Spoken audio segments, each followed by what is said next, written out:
detrimento das doenças que ocorrem em outras localizações, seja poliferior, região inferomedial. Então, lembrar, variação anatômica da patela superolateral. Então, começando pela patela bipartida, é uma variação anatômica comum, a gente vê com uma tendência à bilateralidade, mais comum no sexo masculino do que no feminino.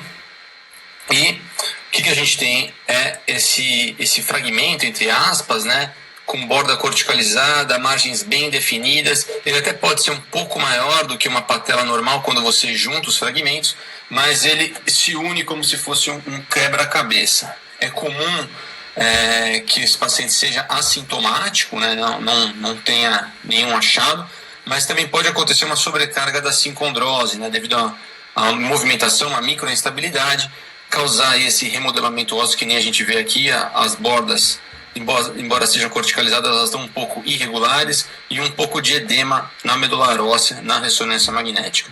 Outro achado interessante na ressonância magnética é que a cartilagem que recobre a patela bipartida, ela é preservada. Aqui os mesmos achados, né? Bordas corticalizadas, esse aspecto arredondado, e que encaixa perfeitamente, aqui mostrando outro caso com um leve edema aqui, uma sobrecarga da sincondrose. Bom, como eu comentei, o mais comum é que seja superolateral, né? Sempre que você vir nessa localização superolateral é mais fácil, é mais provável que seja apenas uma variação anatômica. Mas existem outras localizações, né? A tipo 1 seria mais rara, que é no polo inferior. Sempre que você pensar nesse diagnóstico, afastar a possibilidade de uma sequela de fratura ou uma apofisite, já que nessa localização é muito mais comum que seja algo patológico. O tipo 2, pegando aqui a borda lateral, cerca de 20 a 25% dos casos, e o tipo 3, aquela que a gente já abordou. Seguindo em frente, então, o defeito dorsal da patela, também no quadrante superolateral, você vê essa área radiolucente, com bordas corticalizadas, bem definidas, e na ressonância magnética consegue observar que a cartilagem acaba preenchendo esse defeito e ela é regular e preservada, embora com o avançar da idade não é incomum a gente observar alguns pacientes que tenham o defeito dorsal e uma condropatia, já que a condropatia também é uma alteração muito comum. Irregularidade do côndilo femoral lateral, essa aqui é um pouco mais difícil de fazer a avaliação, é comum a gente ver alguma confusão com essa variação anatômica com patologia, principalmente com osteocondrite, né? Então nada mais é do que um centro de ossificação secundário relacionado a uma maturação esquelética normal. Ele ocorre predominantemente no côndilo femoral lateral, numa porção mais central. Ele frequentemente é bilateral, mas não necessariamente é simétrico. E, além disso, a cartilagem articular, esse é um dado muito importante, ela é preservada. É descrito que tem ausência de edema, mas tome cuidado, como é um centro de ossificação secundária, tem cartilagem, então você pode observar um pouco de alto sinal, que nem nesse exemplo aqui, embora não seja edema. No raio-x vai ter esse aspecto irregular, mal definido, até um pouco feio, mas a localização é típica, porção central do côndilo femoral lateral. Embora possa ocorrer também no medial, mas se for abordar isso em prova, provavelmente vai ser no lateral, uma vez que no medial vai causar dúvida com a osteocondrite. Então, mostrando aqui o diferencial, a osteocondrite vai pegar mais frequentemente a porção lateral do côndilo femoral medial. Aqui é a porção mais comum da gente ver a alteração, né? Tanto na condropatia como na osteocondrite, é a área de maior carga do côndilo femoral medial. Vai se estender frequentemente, né? Se estende aqui para a região da fossa intercondilar e é sintomática. É descrito na literatura alguns casos de prognóstico favorável, mas muitos autores defendem que isso daí nada mais era do que uma variação anatômica que foi erroneamente diagnosticada com osteocondrite, por isso que o paciente evoluiu bem. E na patela, embora seja mais rara, a osteocondrite ela predomina na região inferomedial e de forma contrária ao que ocorre com as variações anatômicas, como já comentei, superolateral. Seguindo em frente, essa afecção aqui, na verdade essa variação anatômica, ela é muito frequente nas crianças, né, adolescentes, tem vários nomes, né, irregularidade cortical avulsiva, hoje em dia talvez seja mais utilizada, embora a gente não sabe se é realmente uma avulsão crônica, né, ou se é apenas uma variação da maturação esquelética.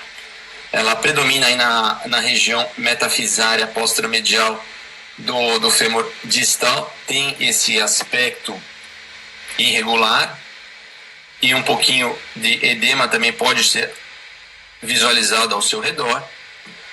Ela ocorre na região de inserção da aponeurose, né, ou da porção isquiocondilar do adutor magno, e também próximo da origem do gastrocnêmio medial. Por isso, essa teoria que possa ser uma avulsão, uma sobrecarga de tração, uma entesopatia na origem e inserção desses tendões. Comumente ela é assintomática e predomina em crianças ativas, né, que praticam alguma atividade física, né.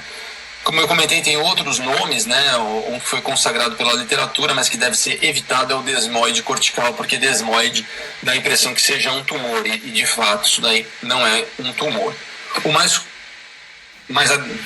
correto, digamos assim, que tem uma definição melhor, talvez seja esse defeito cortical posteromedial metafisário femoral distal, mas é muito longo, muito extenso. Então, hoje em dia, o que tem mais utilizado é a irregularidade cortical avulsiva, embora possa ser apenas uma variação da maturação óssea. Seguindo em frente, agora o menisco discoide é uma variação anatômica muito importante, né? É um menisco largo e longo, né? Cerca de 3% dos vezes a gente vai encontrar essa variação anatômica, e é muito, mas muito mais frequente no menisco lateral do que no menisco medial. No coronal, a gente define um menisco como discoide quando ele tem uma extensão de mais de 15 milímetros, 1,5 centímetro, né? E no sagital, vai depender de qual a espessura do corte, né? Se for um corte de 5 milímetros, se tiver 3 ou mais cortes no sagital, é um menisco discoide. Ele é um menisco que tem maior risco de ruptura, e no raio-x o que a gente pode observar é um pouco de aumento da interlinha articular lateral, né? Isso aqui é um pouco difícil de ser avaliado, raramente a gente coloca esse tipo de alteração no laudo, a não ser que a gente tenha plena convicção que realmente está aumentado, mas para abordar em prova é uma possibilidade na múltipla escolha colocar que poderia estar relacionado aí com um menisco discoide. Eu não gosto muito de classificações, mas essa daqui é uma classificação interessante, que é a classificação de Watanabe, e divide bem os principais tipos de menisco discoide. Então, primeiramente, o discoide completo, né? Ele chegaria até a região intercondilar, e ele tem as fixações meniscais, né, preservadas, capsulares. Aqui você vê o ligamento menisco tibial, esse exemplo. O discoide incompleto é quando ele não chega na fossa intercondilar, e ele tem também a fixação preservada aqui do ligamento menisco tibial. Já a variante de Wisberg, né, o tipo 3 de Watanabe, é um tipo um pouco diferente, né? Você vê que é um menisco discoide, ele tem a extensão aqui próxima à fossa intercondilar, mas ele não tem a fixação capsular posterior, né? Ele é fixo apenas pelo ligamento menisco femoral e não tem ligamento menisco tibial. Então, portanto, ele é um menisco hipermóvel, que pode ter deslocamento anterior, né? Então, observe aqui, nesse caso, a gente não vê a fixação menisco-capsular, e ele pode ter esse deslocamento anterior do menisco, causando episódios de bloqueio, e eventualmente com a redução esse paciente voltaria a ser assintomático. Isso aí favorece degeneração e ruptura do menisco. Então, seguindo em frente, falando aqui do flounce. O flounce, também chamado em português em menisco em bandeira, é quando você tem esse aspecto redundante, né, da margem livre do menisco. Não é tão comum, mas eventualmente a gente visualiza esse tipo de achado na ressonância magnética.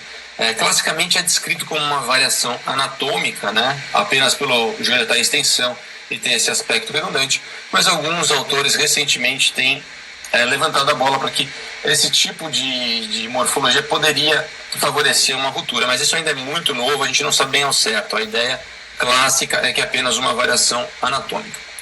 E o ossículo meniscal, na grande maioria dos casos, nada mais é do que um ossículo pós-traumático, geralmente uma avulsão da raiz posterior do menisco medial. Então a gente vê esse fragmento aqui com bordas corticalizadas, né, junto da inserção da raiz posterior. Então um ossículo meniscal, entre aspas, né, pós-traumático. Mas a gente tem outros casos muito mais raros onde esse ossículo está bem no meio do menisco e não está num ponto de avulsão óssea.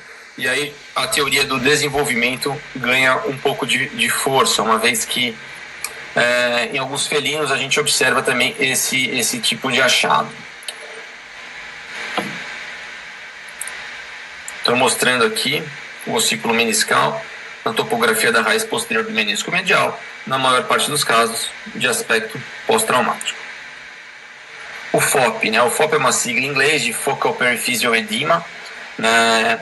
Nada mais é do que um fechamento da placa fisária. O local típico é na placa de crescimento distal do fêmur. Então, na porção central, a gente vai ver esse edema aqui em espelho, bonitinho. Pode até ter um pouco de irregularidade da fise, mas geralmente não tem e é discreto. Esse aí é o aspecto clássico. Nesses casos, a gente pode escrever que isso daí é um FOP e ele pode ser doloroso e ser a causa da dor do paciente, contanto que a gente exclua outras causas, outros achados no exame. Também pode ocorrer em outras físias. O lugar comum é aqui na tíbia também, são os locais mais típicos do FOP. Agora, em relação às plicas do joelho, para a gente finalizar, né, nós temos plicas que podem ser no joelho superior, inferior, medial e lateral, né? A plica superior a gente chama de suprapatelar. A importância dela é que ela divide o compartimento superior do suprapatelar em dois compartimentos. Então, o que a gente pode observar? A gente pode observar patologias sinoviais, né, como por exemplo nesse caso aqui uma osteocondromatose sinovial primária restrita à a bursa suprapatelar do joelho. Então isso daí é a importância dessa plica suprapatelar. Poderia ser uma sinovite glandular pigmentada também, da forma difusa, só que apenas restrita a esse compartimento, né? A infrapatelar, a principal importância dela é não confundir ela com lesão do LCA, né? Ela também é chamada de ligamento mucoso. Ela tem essa orientação aqui paralela ao ligamento cruzado anterior, vai para a gordura de Hoff e vai se inserir no polo inferior, na margem aqui inferior da patela. A plica patelar medial é que ela é a que mais causa sintoma, mas embora raramente ela causa sintomas, né? Em relação às outras, ela é a mais sintomática, mas mesmo assim, na maior parte das vezes, o que a gente vai encontrar é uma plica de aspecto normal, ou seja, uma plica fina, sem interposições e sem condropatia associada, né?